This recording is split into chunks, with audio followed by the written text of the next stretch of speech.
এই বাচ্চাগুলো আমি কি করব, কোথায় যাব? আমার নাই বাড়ি ঘর, না আমার 100 টাকা এই পর্যন্ত আমার হাতে নাই। মায়ের কাছে নেই 100 টাকাও।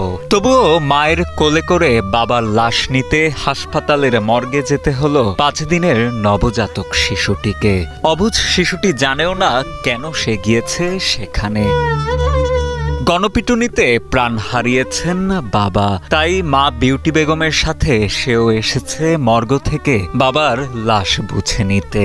পরিবারের একমাত্র উপার্জনক্ষম ব্যক্তিটিকে হারিয়ে যেন অথই জলে পড়েছে নিহতের স্বজনেরা। 8 সেপ্টেম্বর করুণ এ দৃশ্য চোখে পড়ে রাজশাহী মেডিকেল কলেজ হাসপাতালের মর্গে। এই বাচ্চাগুলো আমি কি করব, কোথায় যাব? আমার নাই বাড়ি ঘর, না আমার 100 টাকা এই পর্যন্ত আমার হাতে নাই। আমি রিস্কা ভাড়া পর্যন্ত দিতে পারলাম না। আমি হয়তো 2-4 হাজার থাকে আমার কাছে, দাম তো সিজারে করা। স্বজনদের দেয়া তথ্যের ভিত্তিতে জানা যায় নিহত আব্দুল্লাল মাসুদ রাজশাহী বিশ্ববিদ্যালয় শাখা ছাত্রলীগের একজন সাবেক নেতা। 2014 সালে সন্ত্রাসীদের হামলায় পঙ্গুত্ব বরণ করে রাজনীতি থেকে দূরে সরে যান মাসুদ। এরপর 2022 সালে রাজশাহী বিশ্ববিদ্যালয়ে একটি চাকরি পান তিনি। আমার স্বামী বলছে আমি 10 বছর আগে আমি রাজনীতি করতাম, আমার পা দেখেন কাটে ফেলেছে, আমার হাতে ক্ষত, রগ কাটা আছে, সবই। আমি জীবন্ত লাশ হয়ে আছে, আমি কোনো রাজনীতিতে যাই না। গেল বছরের 8 মার্চ পরিবারের অসম্মতিতেই ভালোবেসে মাসুদ বিবাহ বন্ধনে আবদ্ধ হন বিউটি আরার সাথে। মাসুদ বিউটি দম্পতির ঘর আলোকিত করে গত 3রা সেপ্টেম্বর পৃথিবীতে আসে ফুটফুটে কন্যা শিশু মাসুমা আক্তার। কিন্তু জন্মের 5 দিনের মাথায় বাবাকে হারালো নবজাতক এই শিশু। আমি ওর বাবাকে হারাইনু, আমি কি এই বাচ্চাটাকে হারিয়ে দেবো? আমি বাঁচতে পারবো বলেন তো?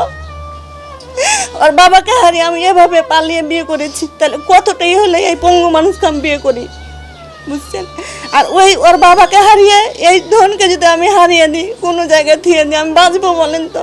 গেল 7 সেপ্টেম্বর রাতে রাজশাহীর বিনোদপুর বাজারে গণপিটুনি দিয়ে বোয়ালি থানায় সোপর্দ করা হয় সাবেক ছাত্রলীগ নেতা মাসুদকে। পরবর্তীতে রাত 12টার দিকে রাজশাহী মেডিকেল কলেজ হাসপাতালে মারা যান তিনি।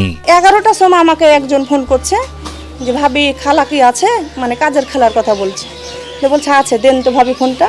কাজের খালাকে দিচ্ছে, বলছে যে ভাবি তো অসুস্থ মানুষ, তো এখন বলিয়েন না, বললেন যে আছে একরকম হয়ে মাসুদ মারা গেছে। তবে এই ঘটনায় কোনোভাবেই বৈষম্য বিরোধী ছাত্র আন্দোলনের সাথে সম্পৃক্ত শিক্ষার্থীরা জড়িত নয় বলে দাবি করেন বৈষম্য বিরোধী ছাত্র আন্দোলন রাবি শাখার সহ সমন্বয়ক সালাউদ্দিন আম্মার। এছাড়া ছাত্রদের অবস্থান সবসময় সহিংসতা ও হত্যার বিপক্ষে বলেও জানান তিনি। মানে আমাকে যে এই যে বাধা দিতে দেখছে, এটাকেই করে একটা মিডিয়া সেল তারা এটাকে আমার ইয়াতেই করতেছে যে এটা আমার মদদে হয়েছে বা আমি এই খুনের মানে আমি প্রধান মাস্টার মাইন্ড। তো এই বিষয়টা আসলে পুরাটাই বিভ্রান্তিকর, কারণ আমরা গিয়েছিলাম আরেকটা কাজে।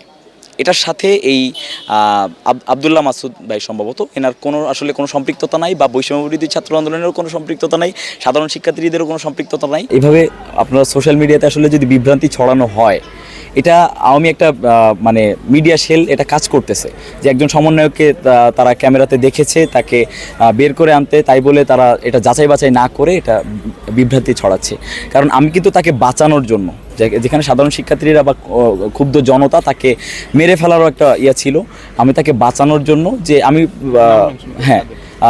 আব্দুল্লাল মাসুদকে তাকে বাঁচানোর জন্য আমি কিন্তু এভাবে হাত দিয়ে দাঁড়ায় ছিলাম।